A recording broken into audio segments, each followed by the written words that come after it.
یہ حاضر اور ناظر کا جو عقیدہ ہے علامہ صاحب، کیا یہ شرک ہے؟ دیکھیے ہمارے بھائی نے جو پوچھا تھا وہ بھی وہی بات تھی کہ اللہ رب العالمین حاضر ناظر تو نبی بھی حاضر ناظر، تو میں پھر وہی کہوں گا کہ میرے بھائی یہ لفظی اشتراک ہے، دو لفظ دو ذاتوں پر بولے جا رہے ہیں کہ الگ فکر سے بولے جا رہے ہیں، جس طرح کہ اللہ بھی حاضر ناظر نبی بھی حاضر ناظر، تو پھر اللہ رب العالمین بھی شہید نبی بھی شہید، اللہ رب العالمین بھی سمیع اور نبی بھی سمیع، اللہ رب العالمین بھی علیم اور نبی بھی علیم، ہم بھی مومن اللہ بھی مومن، یہ کیوں؟ تو بھائی ظاہر سی بات ہے کہ مخلوق کے لیے جب لفظ استعمال کیے جائیں گے تو ان کی بساط اور حیثیت کے مطابق اس میں فکر رکھی جائے گی، اور یہی لفظ اللہ رب، اور یہ ہم نے نہیں استعمال کیے، تو اللہ نے خود بیان فرما، یہ ہمارا خود ساختہ نہیں ہے، نہیں جو لوگ بلکہ یہ تو اللہ رب العالمین کی جانب سے بیان کر دی، ساری باتیں قرآن کے اندر موجود تھی۔ ایک بات میں بنیادی طور پر قبلہ یہاں پر عرض کر دوں کہ جو حاضر ناظر کا کانسیپٹ ہے، اللہ رب العالمین جسم سے پاک ہے، ٹھیک ہے، بالکل کہ جی اللہ رب العالمین ہر جگہ حاضر ہے، تو جگہ میں آنے والی چیز تو جسم والی ہوتی ہے، اللہ رب العالمین جسم سے پاک ہے۔ اس کانسیپٹ کو کلیئر کرنے کے لیے بات یہ کہ جہاں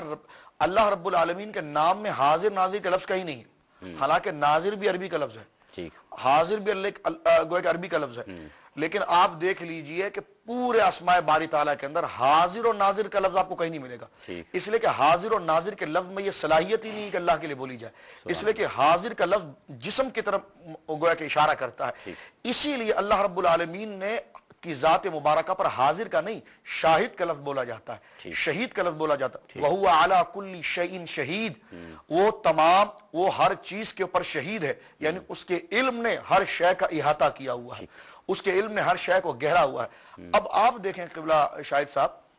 دیکھیں ابھی آپ کا بھی نام شاہد ہے، اور یہ گویا کہ ہم اللہ رب العالمین کے لیے بھی گویا کہ لفظ استعمال کر رہے ہیں، تو یہ شرک نہیں۔ اب میں قرآن کی طرف آ جاؤں تو یہ بات واضح ہوتی ہے، جس طرح میں نے بھی آیت آپ کے سامنے پڑھی، اللہ رب العالمین کی علم کی وسعت کے اعتبار سے کہ وَهُوَ عَلَى كُلِّ شَيْءٍ شَهِيدٌ، اس کے علم نے ساری خلق کو گویا کہ اس کے علم نے گھیرا ہوا ہے، اور ساری خلق کے اوپر اس کا علم جو ہے محیط ہے۔ اب یہی لفظ وَهُوَ عَلَى كُلِّ شَيْءٍ شَهِيدٌ، اسی اعتبار میں سورہ بقرہ میں نبی مکرم صلی اللہ علیہ وسلم کے بارے میں فرمایا گیا کہ وَيَكُونَ الرَّسُولُ عَلَيْكُمْ شَهِيدًا، کہ محبوب صلی اللہ علیہ وسلم ہم نے آپ کو بھی شہید بنایا۔ اب مجھ سے یہ پوچھئے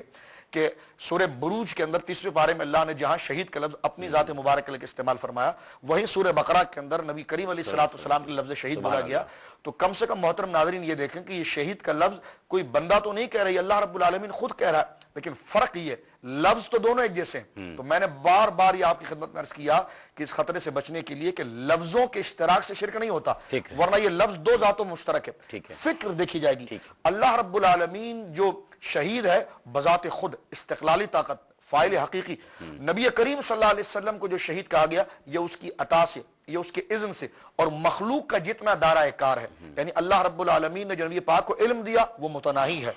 وہ محدود ہے، آپ کی شہادت کا زاویہ محدود ہے، اور اللہ رب العالمین کا جو علم ہے وہ لامحدود ہے، ٹھیک ہے، وہ قدیم ہے، وہ ازلی ہے، وہ غیر فانی ہے، وہ واجب ہے، نبی کریم کو دے دیا گیا وہ عطائی ہے، ممکن ہے، حادث ہے، متناہی ہے۔ تو اتنے واضح فرق کے بعد اس کو شرک نہیں کہا جاتا، اور نبی پاک کے لیے جو قبلہ جو حاضر ناظر کے لفظ کہا جاتا ہے وہاں پر بھی حاضر بمعنی عالم کے ہے، حاضر کا لفظ عربی میں عالم کے لیے بولا جاتا ہے، یعنی امت کے اعمال نبی پاک کی خدمت میں پیش کیے جاتے ہیں، تو نبی پاک اپنی ساری امت کو جانتے ہیں، اس نظریے کو لفظ حاضر ناظر کے ساتھ تعبیر کیا جاتا ہے۔ مفتی صاحب